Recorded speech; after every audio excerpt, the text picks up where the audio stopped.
الزمالك وسيراميكا. ان شاء الله الزمالك يعني يكمل حالة الفوز اللي هو عايشها الفترة اللي فاتت دي، واتمنى ان شاء الله ان اللعيبة رغم امكانيات اللعيبة اللي موجودة في نادي الزمالك، يعني يعني مش الجمهور مش راضي عنها قوي، بس الناس متعشمة فيهم خير قوي. فنتمنى ان شاء الله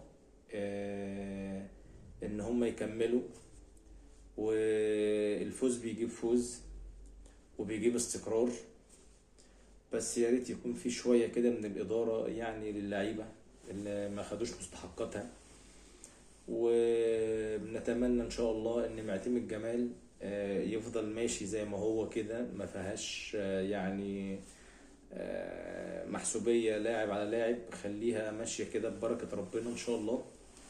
وشايف ان الزمالك يعني الفترة اللي فاتت مقدم أداء، يعني أداء كويس، في فوز سواء في الكونفدرالية سواء في الدوري، وعنده ماتش بكرة مع سيراميكا في الكاس. اتمنى ان شاء الله ان هو يأدي بنفس الاداء. بس مش عارف بقى يعني هل لو لا قدر الله حصل اخفاق، هيبقى سببه ايه؟ هنقول اللعيبة، ولا هنقول مدير فني، ولا هنقول اتحاد الكورة اللي هو ضاغط الزمالك الفترة اللي فاتت دي في عدد الماتشات؟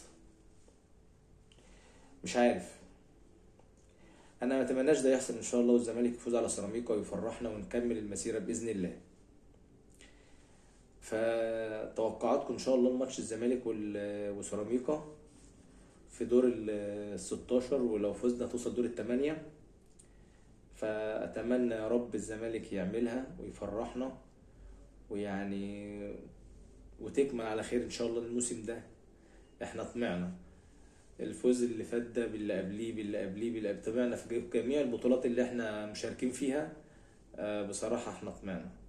ويعني بشكر الكابتن معتمد جمال، يعني على قد الامكانيات قادر يوظف بعض اللعيبة في اماكن يقدر يستفيد منها.